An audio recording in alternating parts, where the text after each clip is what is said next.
Okay. A couple things we're going to look at here.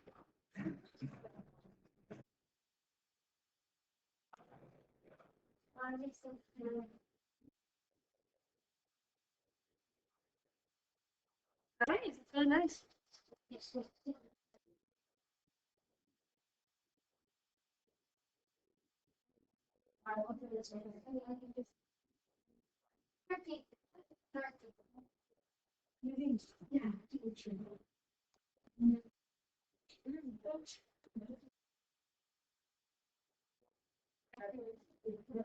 Okay, solve this.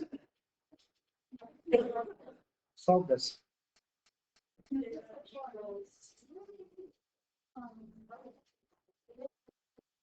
This is a very straightforward trig equation using the unit circle. Beta equals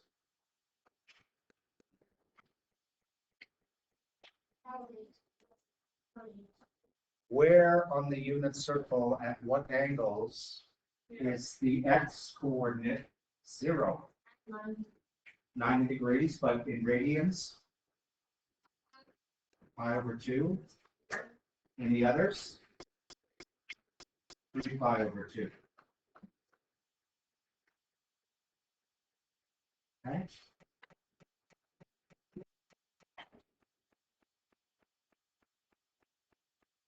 All right. We've seen this happen in the past. But what happens if you were to take this equation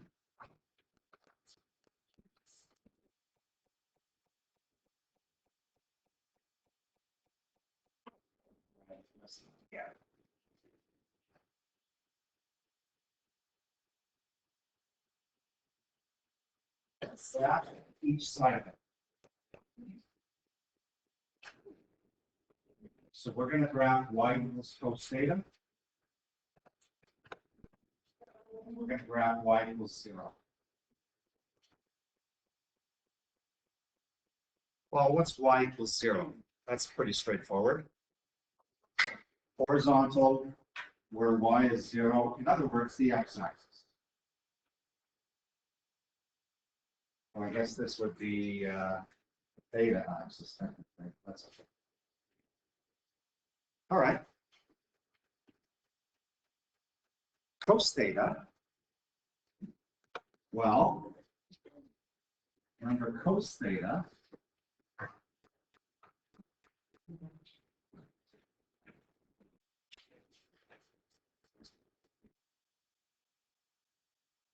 has a midline where? What's the midline of cos theta? What's the horizontal line that splits it in half? Well, isn't the value of k the midline? What's the value of k? What number comes after? Hello? What number comes after cos theta? Nothing. What number is that? Thank you. Which is also this. What's the maximum? Well, what's the amplitude? 1. So it goes up here, and it goes down here. And the midline is here. Do you remember the period? Well, what number's here? 1, right? And the period is 2 pi divided 1. What's 2 pi divided 1? Pi. And because it's cos, starts at the max on the y-axis, then it goes to the mid at the next notch, to the min at the notch after that, back to the mid at the notch after that, and finally finishes its cycle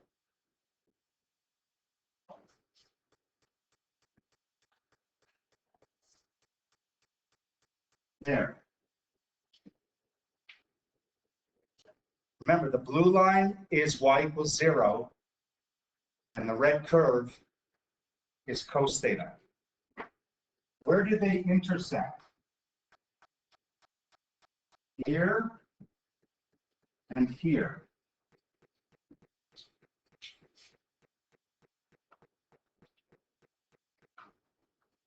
What's the value of this notch? Pi over 2, right? Because if this is 2 pi, halfway is pi, and halfway of that is pi over 2. So that's pi over 2. That's the x coordinate. What's the x coordinate of this one? Well, this is pi over 2, 2 pi over 2, which is pi, 3 pi over 2. Well, how about that? There we go again.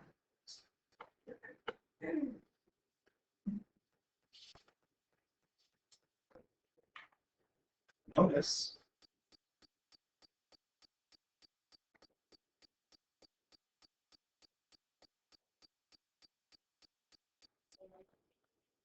same thing. And we talked about this last year when we did quadratic functions. When you can solve a trig equation, not only algebraically using the unit circle or using the quadrants and reference angle method, but you can also solve it using graphing. Okay? And all you do to solve by graphing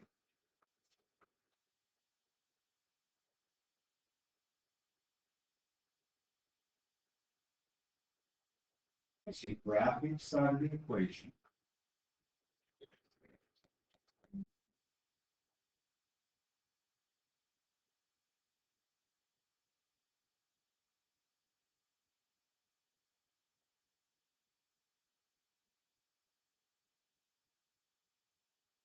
The x values of where the two graphs intersect.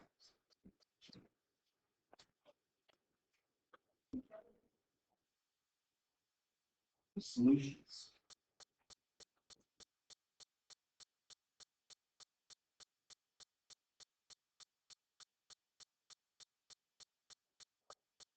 Oftentimes you will see a question, it will be a single mark question, and it'll look like something like the next example,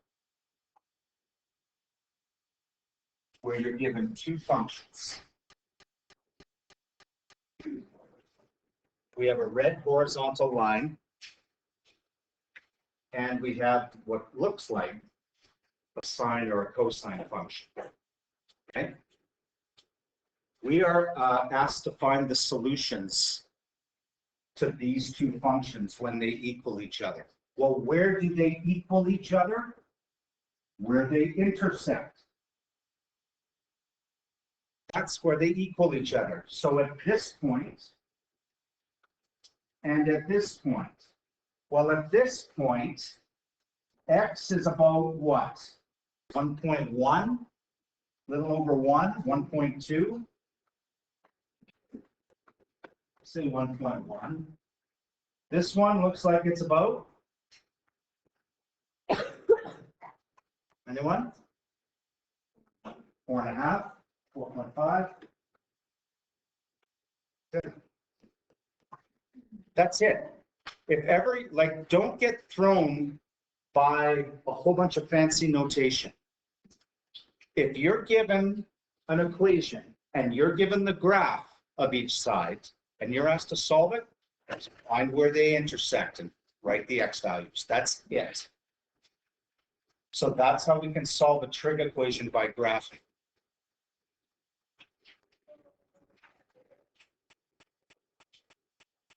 Okay, the last thing we're going to look at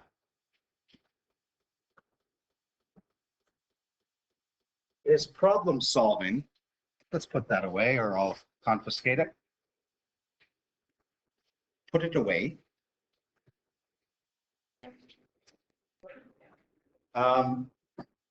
Anything that follows a cycle can be modeled by a trig function. Okay, So for example, I mean, obviously Ferris wheel is an example, we'll talk about that in a second. But let's say you're on a swing, okay? And so time starts and you're a little bit off the ground. Okay?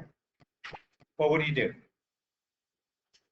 What does the swing look like? Does it look like this, like you're going to go like that? Remember, this is time. You're going to go back in time. Like when you're swinging, you swing high, and then you go back in time as you come down? No, it doesn't make sense, does it? Okay? What makes sense is if you're swinging, you're going to hit the low point, then the high, and the low point, then the high, and the low point, then the high, and so on. Well, that's a sinusoidal. Same with the Ferris wheel. You get on to certain heights, and then you're going to go up to the top, and then back down to the bottom, and then up to the top, and then back down to the bottom. Okay? Many other things follow a pattern like this. So we can use trig functions to solve problems involving them. So let's look at this. We've got a Ferris wheel. Megan gets on this Ferris wheel. It has a diameter of 30 meters. So from here to here, it's 30 meters. She gets on 3 meters from the ground. So from the ground to here is 3 meters. And she completes a rotation in 60 seconds. One rotation, or in other words, one revolution. Okay? So we're going to sketch a graph of this function.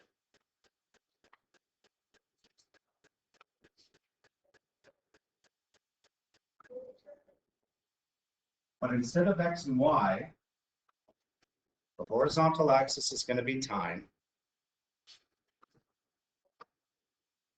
The vertical axis is going to be how high we are.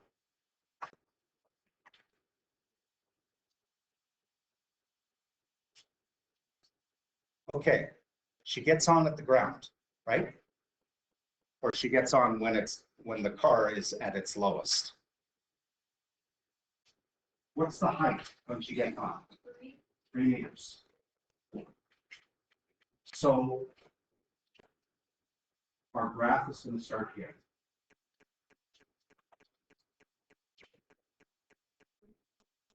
And she's going to start to climb up to the top.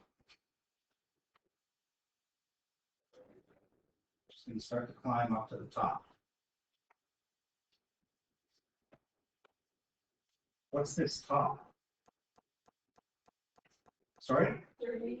30? 30. 33, right? It's got to be 3 plus 30. Good. So it's 33.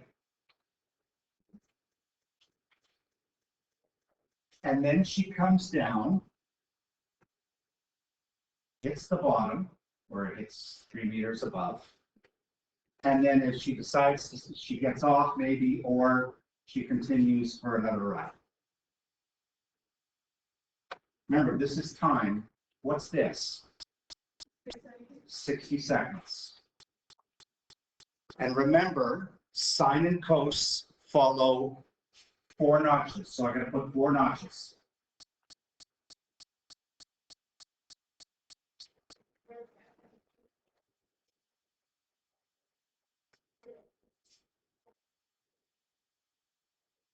So we can fill in red, like we can fill in,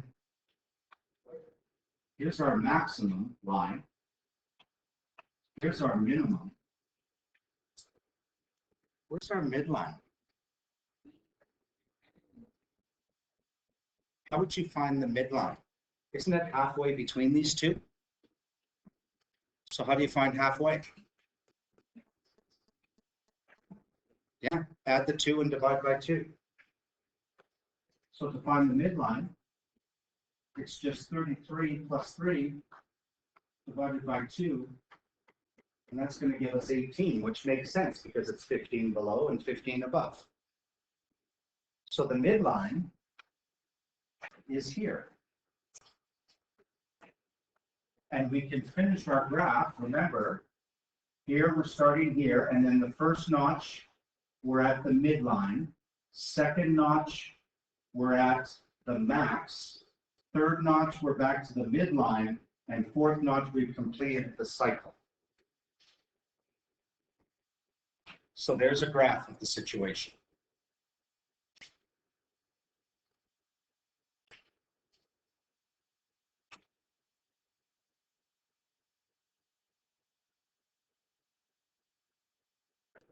Part B says, okay, we graphed it,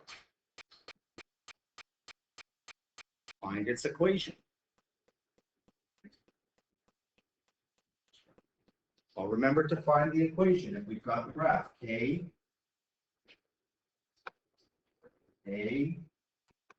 speaking of the colors, B, H.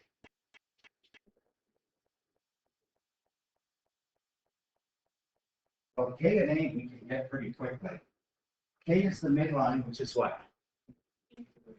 sorry, 18. A is the amplitude, which is the distance from the midline to the max or the min. So how far is it from here to here or here to here? 15. So we got that. Remember to find B. It's 2 pi divided by however long the period is. Well, we are told here that the period is 60. So that reduces to pi over 30. Bless you. Now, shift. That's it. Or flip. Do you notice anything about this? Isn't it an upside down cos? So doesn't that mean that A is negative? So there's no shift. This just flipped upside down. So there's none. But this is negative Because it's an upside down cos. may not be the nappy way of saying it, but I'm going to say it like that anyway. Upside down cos.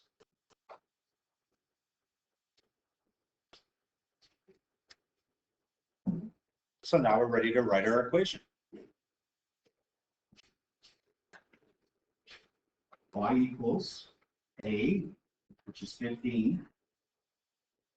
Sorry, negative. Pardon me, I missed it.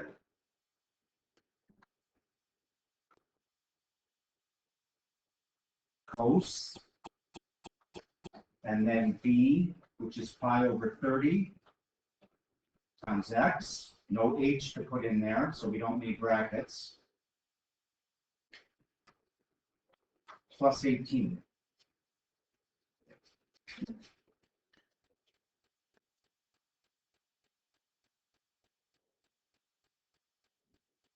But I've made a communication error. And you see it. All the numbers are right. But I did make a communication error. Think that this is an actual problem situation. Are we calling Y Y? What are we calling it? Look at your graph. What are we calling Y? H for height. So I need to write H, and I'm not calling X X. That's time. So you need to write your final answer Like that.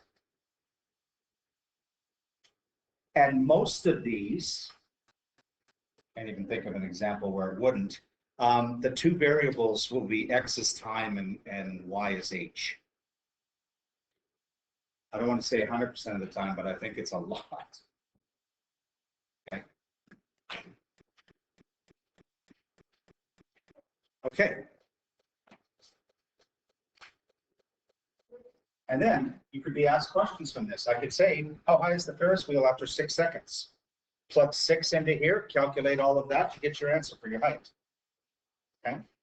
So we've taken the path of this Ferris wheel and we've broken it down mathematically.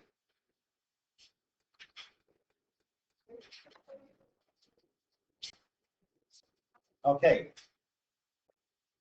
Bicycle.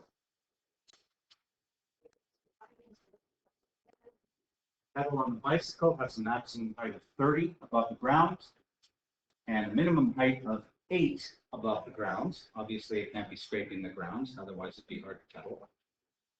Out for a ride, a cyclist pedals at a constant rate of 20 cycles per minute. That means 20 revolutions per minute. Okay? Determine an equation that represents this sinusoidal function, because it's going to go like this if you graph it. And maybe we might want to graph it, because sometimes it's easier to see the equation from the graph than just by trying to pull the numbers. It's possible. You don't necessarily have to graph it. But remember, I'm going to have 4 notches for sure. That's the end of my cycle.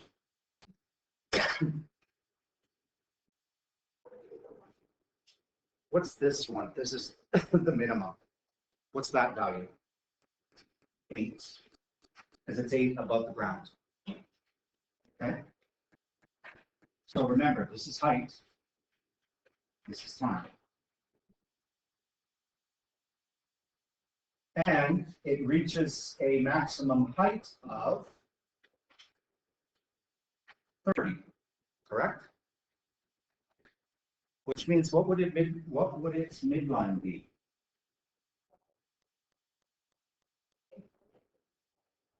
It would be halfway between these two. How do I find halfway? 30 plus 8 divide 2. And that gives me 19. I've got everything set up for my graph except the period.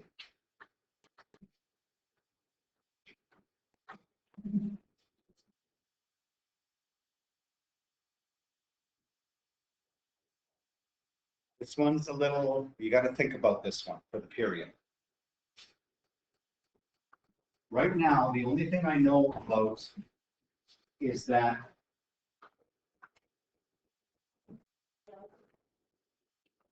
there's 20 cycles per minute. But I don't want to know 20. I want to know how long does it take to complete one. Obviously less than a minute, right? How do we figure that out? How do we figure out how long it's going to take? Do you agree that we'd have to go to seconds? So would you agree that 20 cycles a minute is the same as 20 cycles per 60 seconds?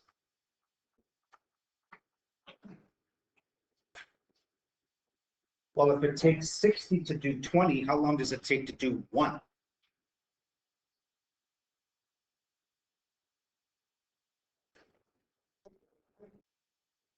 3 seconds. Because divide by 20,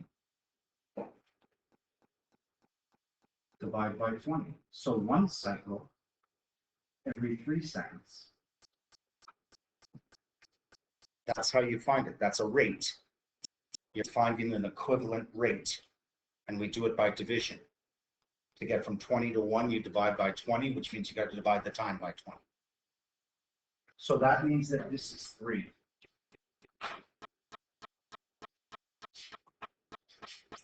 And obviously, this is going to be seconds, and the height's going to be centimeters. Okay? Where do you think we'd start this one? At 8? Imagine you're starting to pedal a bicycle. Where would you want the pedal? At the max, right? So that you can push down. Okay, so you want it at the max. And then you want to push it around. So it starts at the max. First notch goes to the mid. Second notch goes to the min. Back to the mid. Completes its cycle. Notice I'm not drawing anything to the left because that's negative time. That doesn't make sense. The arrow only goes on the right. Well, it looks like we have just a regular cosine, doesn't it? So to figure out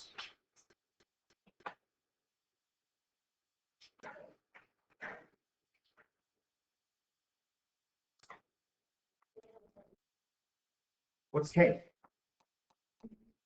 19. What's A? This is the distance between the midline and the mid or the max. What's B? 2 pi over 3. It's 2 pi by the period, so it's 2 pi over 3. That's as simple as I can go. And H is technically 0 because we just got a regular cosine graph.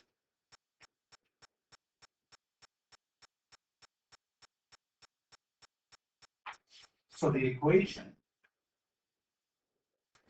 is going to look like, and you don't have to write the y and x, you can jump right into t and h and t. But I'm just going to write the y and x just to make sure I have everything right. So it's 11, and it's cos. And then I've got, don't need the brackets because I don't have an h, 2 pi over 3x, and then 19. But of course, we replace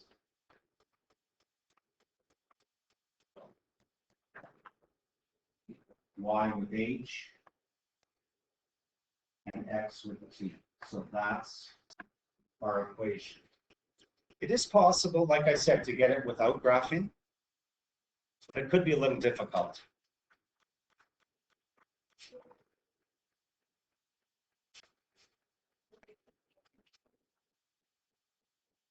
Part B.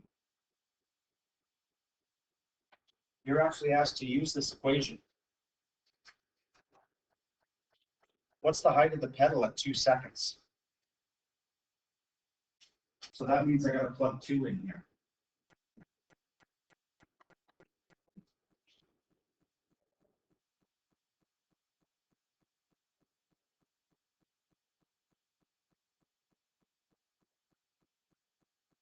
And guess what? We're going to do this without a calculator.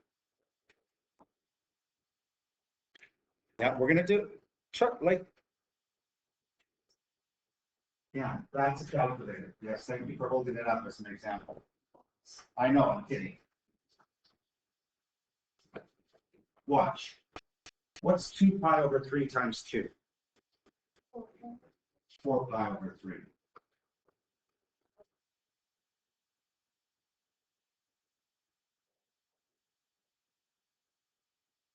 Don't you know how to find the cos of 4 pi over 3? Unit circle. 4 pi over 3 is down here, which means this. What's that short length? Oh, wait, come on. Remember, what's... No, root 3 over 2 is the long one. What's the short length? -1/2. Remember, root 3 over 2 is bigger than 1 over 2. Okay, so it's going to be 11 times -1/2 plus 19. What's negative a half times 11? What's half of 11? Give it to me as a decimal. What's half of 11? 5.5. And this is negative. Plus 19. Oh, now.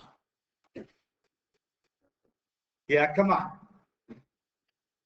How much does it take to get from negative 5.5 to 0? 5.5. But I still need, but I have to go 19. So what's 19 minus 5.5? 13.5. Excellent. Look at that. Did it without a calculator. Okay. What's that?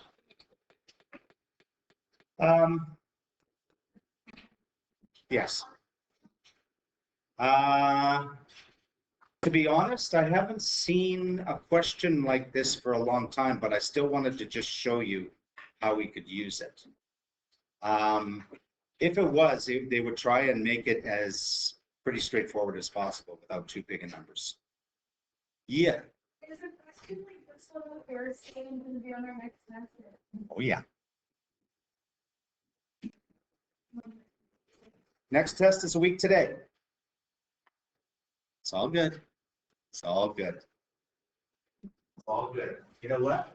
Just for fun, let's do another problem. Let's talk about the tides, which is affected by the, I'm glad one person knows. It's positive. True. Okay. So we've got the tide in Victoria, BC. So it's going to be time and height. Reaches the maximum height at 2 p.m. So 2 in the afternoon. Minimum height at 8 p.m. And the tide completes one cycle every 12 hours. We want to write a sinusoidal function. And you are told in bold and underlined, should have put it in italics, assume that a circle begins at t equals 0, at time equals 0. Circle, try cycle. That's it. So form. Well, we could get ours. How long does it take to complete a cycle? One cycle? 12 hours. What's the minimum? 0.2. Yes. What's the maximum? 3. Therefore, what's the midline? 3 close to 0.2. Not sure. Can't do that. 1.6.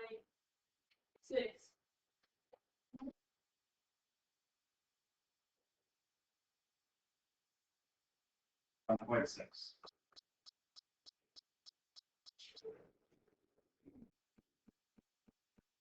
And it starts at low tide. So here's our, I'll just sketch these lines here.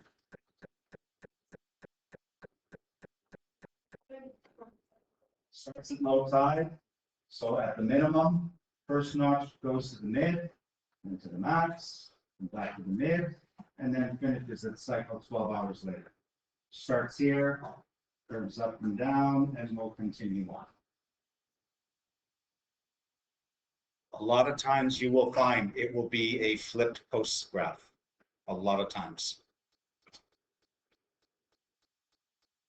And remember, you don't have to do it in terms of cos all the time. There's a sine graph here that starts, you just got to account for the horizontal shift. So K, look, E, H, K is 1.6. A is 1.4, yes. E is 2 pi divided by 12, which simplifies to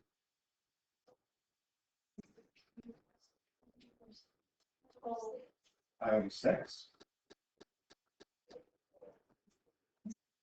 No horizontal or phase shift because it's just flipped. So we just have to remember that it's negative.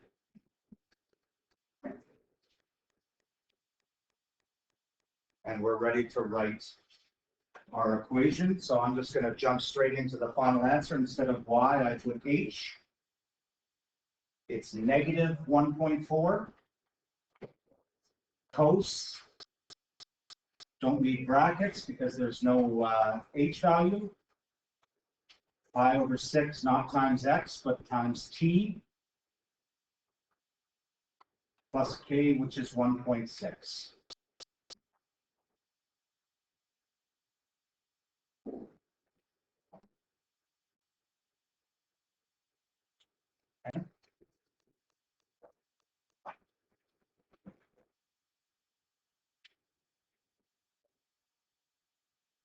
Okay.